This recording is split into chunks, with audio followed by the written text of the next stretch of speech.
Alright, magandang umaga po sa inyong lahat mga kababayan. Batang Maynila to, it's... Ay, grabe. Grabe itong nangyari kanina. Ito pong si Presidente Bongbong Marcos ay inutusan po itong Congress na i-prioritize itong 4 na proposed legislative measures. Okay, ano-ano po yan? Anti-Dynasty Bill, Independent People's Commission Act, Party List System Reform Act, Citizens Access Disclosure of Expenditures for National Accountability o KADENA Act. Sabi ni Pangulo, inutusan niya yung House of Representatives at yung Senado, tingnan nyo maigi itong 4 na bill na ito at i-prioritize ninyo at ipasa as soon as possible. Alam niyo mga kababayan, itong mga bill na ito kapag naipasa ito, alam niyo mangyayari. Yung entire political system natin na naglagay kay Pangulong Bongbong Marcos bigla pong mawawasak.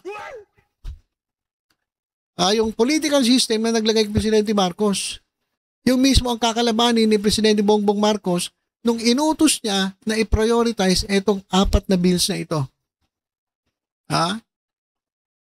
Ano ba yung mga bills na yan? Ito mga kababayan. Unang-una, yung Senate Bill number 1506, KADENA Act. Sino nagsusulong nito Tingnan nyo maigi kung sino o kaninong bill yung sinusuportahan ng Pangulo. Okay. Etong Senate Bill 1506, KADENA Act. Isinusulong ito ni Senator Bam Aquino bilang principal author. Katuwang si Senator Kiko Pangilinan bilang co-author. Ano layunin nito? Layunin ng batas na ito na buksan ang lahat ng transaksyon at gastusin ng gobyerno upang matiyak na bawat piso ay napupunta sa tama at alam ng publiko.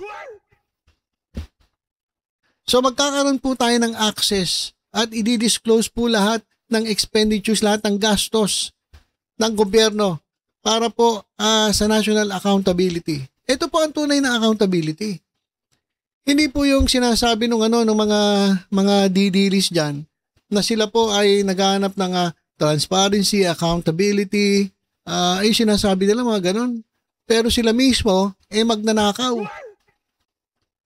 Gusto daw nila transparent, gusto daw nila accountable, pero sila mismo sumusuway doon sa gusto nila mangyari. So puro lang sila dakdak. Pero bakit hindi kayo magpasa ng bill na katulad ng bill na ipinasa ni Bam Aquino? Puro lang kayo dakdak Yung mga naninira sa gobyerno. Sabi nila, gusto namin ng transparency, accountability, security, and ano ba yung pinagsasabi ng mga didilis na yan? Sino mga nando sa Congress? Si Pulong Duterte. Bakit hindi siya magpasa ng bill na ganon? Katulad ng ganito, isang bill na nabubuksan ng lahat ng transaksyon at gastusin ng gobyerno, makikita ng taong bayan at bawat piso ay makikita ng mga tao kung saan napupunta. Dapat alam to ng publiko. Hindi yung puro dakdak lang kayo, kang transparency, accountability, security, anak ng toko yan. Ginagamit nila yung mga terms na iyon, pero hindi naman sila kumikilos.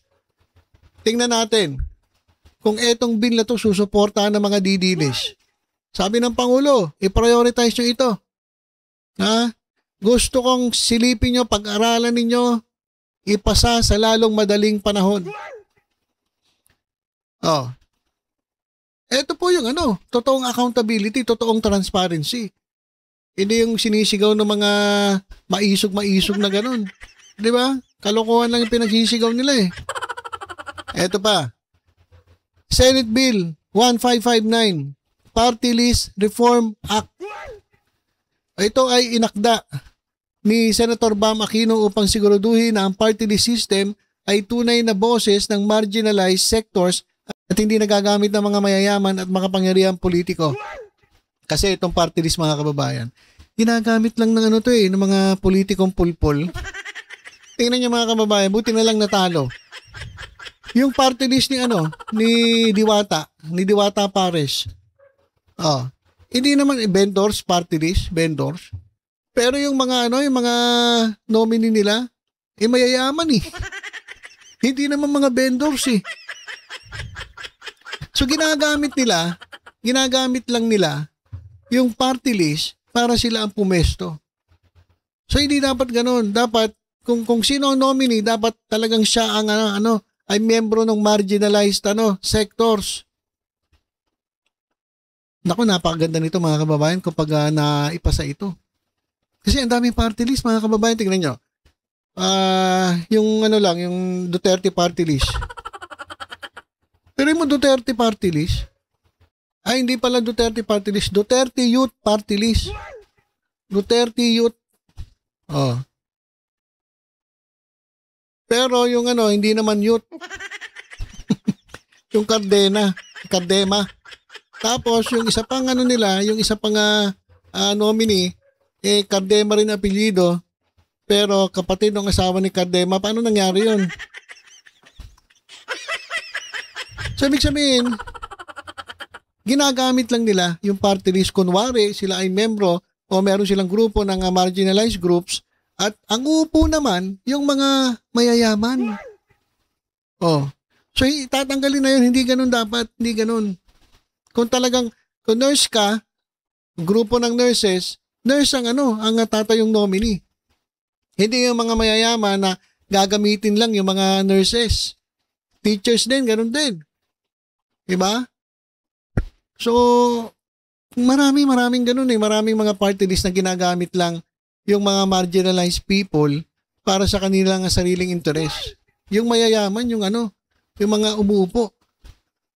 Kaya isa pa, buti natalo to si Buang, si Rowena Buangson daw, sabi nila, si Guanzon. Natalo to sa party list eh. At alam nyo ba, yung mismong mga miyembro ng party list na yon, sinisisi ito si Guanzon, kaya sila natalo. Dahil nasira daw sila. O yun ang nabasa natin. So, mawawala na po yan sa party list reform. Babaguhin na po yan. At yung totoong marginalized groups, sectors, ang talagang boses nila, yung dapat marinig dyan sa Kongreso.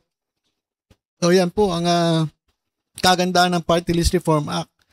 At ito, Senate Bill 285, Anti-Political Dynasty Act of 2025.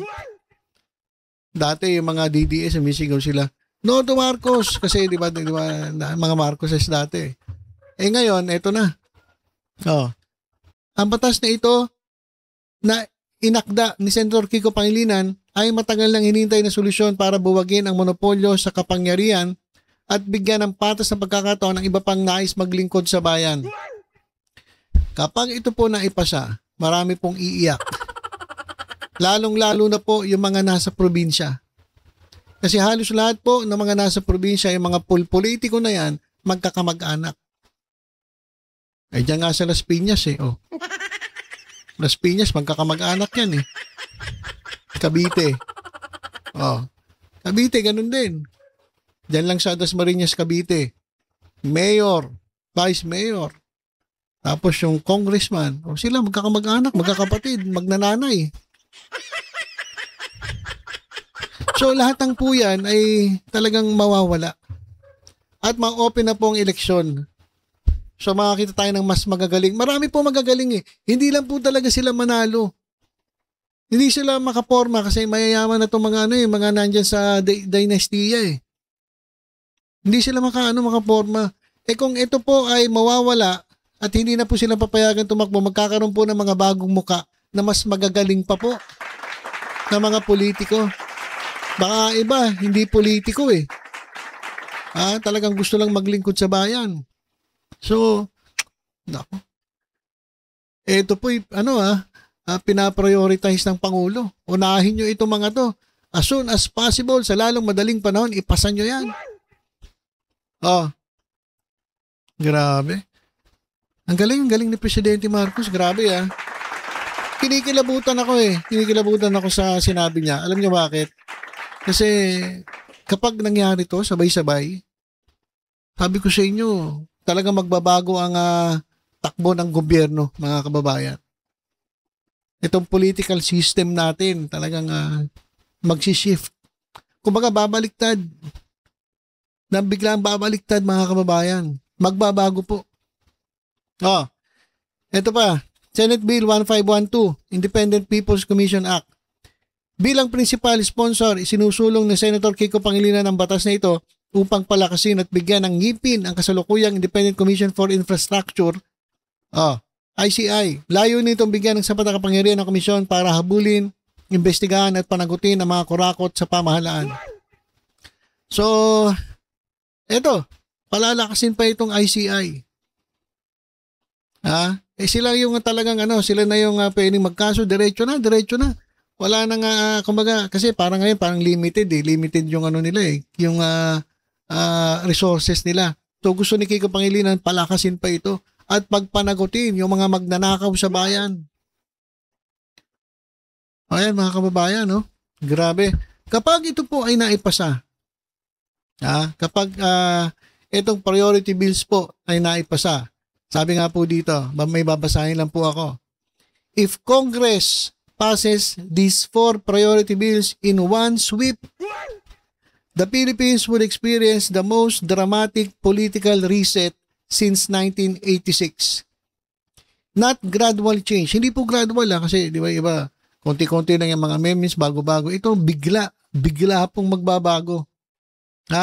Hindi po yung not piecemeal reform, yung nga sinasabi ko pa, unti-unti, i-amend mo to, amend mo yan, amend mo. Hindi.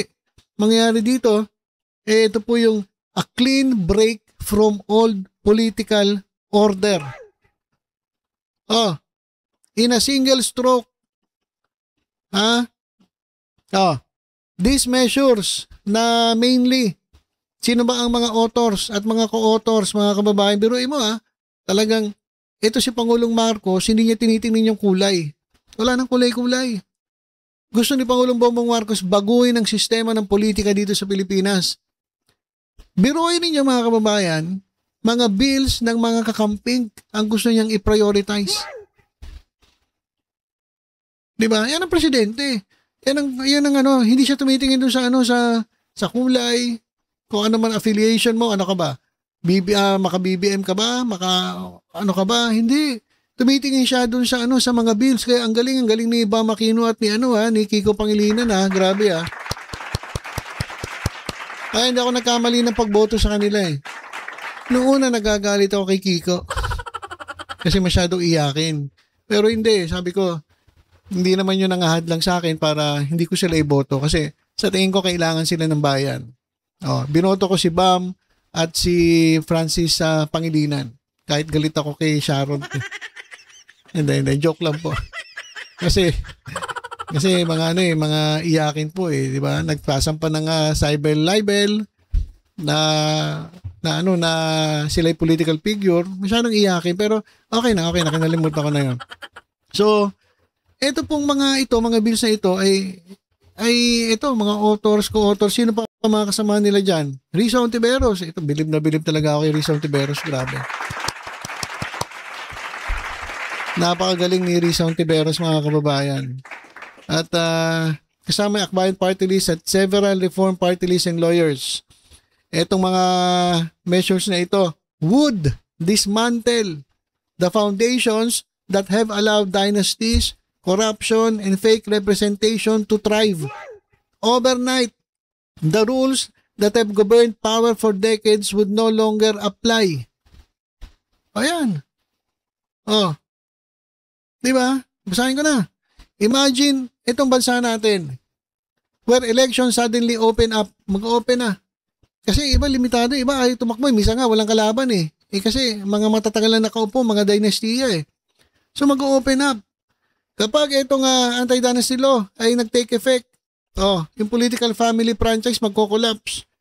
Sa probinsya at sa ibang mga lugar sa Metro Manila, hindi na pwede si governor yung tatay, tapos yung nanay ay yung mayor, tapos yung anak ay yung congressman, at yung pamangkin yung isa pang congressman, ng tokwa yan. Wala na po yan. At mabibigyan ng pagkakataon ang mga ibang mga Pilipino, mga teachers, farmers, community organizers, young leaders, na may chance na po silang manalo. Kasi nga po hindi na pwedeng payagan itong mga dinastiya na sila lang ang nakapwesto. Okay sana kung maayos trabaho kaso palpak So, napakaganda nun. Kapag yun ang nangyari. Tapos ito, yung corruption. Pero mo, dati yung corruption tagong-tago. Ngayon, hindi na. Ito ang Independent People's Commission Act. Ito po yung mangyayari, magbabantay even to sa most powerful officials. Kasi dati, di mo talaga pwedeng Ngayon, di ba, nag-aalisan na nag-resign na yung mga kupal na mga mga nakaupo sa gobyerno. Dati, hindi mo sila magalaw, untouchable. Pero ngayon, yung mga senator ano nangyayari? Senator, congressman, ano nangyayari? Di ikot ang puwet ng mga kupal na yan. Dahil na-open nabuksan presidente mismo, nagsabi, imbestigahan nyo yan. Biruin nyo? Yung kanilang, dati hindi sila nahuhuli. Dahil, kumbaga, may cover, takip na takip, may mga cover up. Imagine ninyo mga kababayan, na kapag itong Independent People's Commission, talagang, lumakas pa mas lalo. Yung mga, wala nang investigasyon na tuloy-tuloy investigasyon, at yung mga audit, kahit mga auditor, iimbestigahan, wala nang political pressure, para dun sa mga politiko. Minsan talagang binabayaran nila yung mga nag-iimbestiga, kaya minsan naisip ko kumulik, dapat may bill din ito o kaya palitan na lang yung namumuno dyan. Kasi baka na-influensyahan Pero mo, alinaw-linaw ng batas, tapos hindi raw guilty si Chis Escudero. Anak na to ko yan. Ano ba naman yan? Kumulik. Pero yun yung mga kababayan biglaan na mangyayari, yung accountability ay magiging totoo at visible at unavoidable. Wala pong makakatakas. Tapos ito ba? Kapag yung party system na nabuwag o naayos po, na-reform. Ito po nga mga party list seats ay maibabalik po sa mga taong dapat nakaupo. Hindi po yung mga mayayaman na mga ginagamit, ito mga marginalized groups o sectors para sa sarili nilang kapanginabangan. At ito maganda mga kababayan. Yung government budget, talagang magagastos kung saan dapat gastusin. The Cadena Act puts every peso on national budget online. Real time.